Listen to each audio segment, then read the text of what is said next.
menciptakan. Jadi Allah itu adalah Allah yang menciptakan segala sesuatu. Ya, kita diperintahkan agar senantiasa membaca apa yang dibaca, yaitu kitab Allah, ayat Allah yang tertulis di dalam Al-Quran, ayat Allah yang terucap, firman-firman Allah di dalam Al-Quran. Ada juga kitab Allah, ayat-ayat Allah yang tidak terucap, tapi tercipta. Semua alam ini adalah itu ayat Allah, tanda-tanda kebesaran Allah. Jadi bukan hanya kita diperintahkan untuk membaca ayat-ayat Allah yang terucap, yang diberikan oleh Allah dalam Al-Quran, tetapi kita juga diperintahkan untuk membaca ayat ini. Bagaimana membaca ayat ini? Kita melihat kepada alam, kita melihat gunung, kenapa gunung disangkan, kita melihat binatang. Kenapa binatang itu disangkan yang bermacam-macam, bermacam. Tubuh-tubuh yang bermacam. Pasca jenisnya, buah-buahan. Jadi, semua itu kita diberikan untuk membaca. Ketika melihat semua itu, maka akan timbul dalam hati dan meyakini kebesaran dan maha rahmat Allah. Dalam satu daerah, dalam satu tubuh, itu misalnya berbagai macam tanaman, tapi berbeda-beda warna, bentuknya seperti buah mangga. Ini berdekatan dengan buah pisang, berdekatan dengan pohon pisang, berdekatan dengan pohon kelapa, berdekatan dengan pohon yang lain seperti ada sayuran, ada kelompok yang rasanya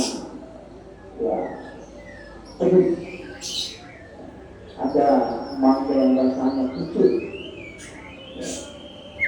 ada pepaya yang ketika masak itu rasanya manis. Kenapa bisa? Semuanya berbeda-beda, bentuknya, warnanya, rasanya, pada kayak yang satu tangan, satu tangan.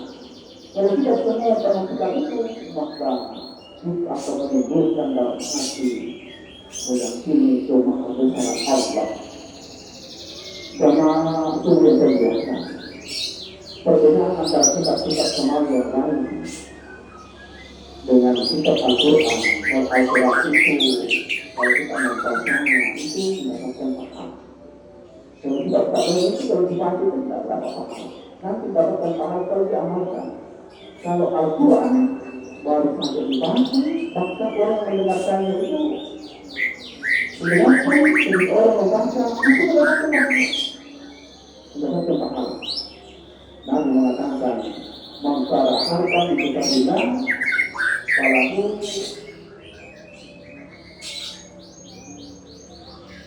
bunyat al-hasanah, wal hasanatu bi'asri amsalihah, wal aqul al-islam haqqun, walakin lamun alaikum haqqun, lamun haqqun, wajimun haqqun." Indah mengatakan, barang siapa yang membaca Al-Quran satu huruf, maka dia akan mendapatkan satu kebaikan. Wal-hasanatu bi'asri amsalihah, dan satu kebaikan itu pahalanya 10 kebaikan. 10 kebaikan. Dan saya tidak mengatakan kepada Nabi, alif lam mim itu satu huruf, tetapi alif lam mim itu ada 3 huruf. Alifnya satu huruf, lamnya satu huruf, mimnya satu huruf. Jadi kalau baca alif lam mim itu banyak huruf. Dan kita mendapatkan 30 pahala.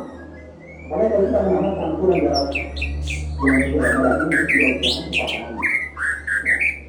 jangan sulit terbiasa. Jadi Al-Quran itu sungguh luar biasa. Siapa yang bersama Al-Quran maka dia akan menjadi mulia. Bayangkan saja pengikut Al-Quran itu sering dicium orang. Al-Quran dalam keadaan kuning, binatang yang dibuat sebagai pengikut Al-Quran itu oleh orang. Kenapa? Karena ada aturan dalamnya. Aturan itu sangat mulia, sangat mulia. Jadi apa itu orang karena bersama dengan kitab Al-Quran sangat mulia. Siapa yang membaca Al-Quran maka akan dimuliakan oleh Allah Subhanahu wa Ta'ala. Bahkan Al-Quran itu siapa yang menghafalnya, siapa yang menghafalnya siapa yang menghafalnya maka dia diberikan kesempatan nanti dia memberikan manfaat kepada 10 dari keluarga. Itulah keluarga.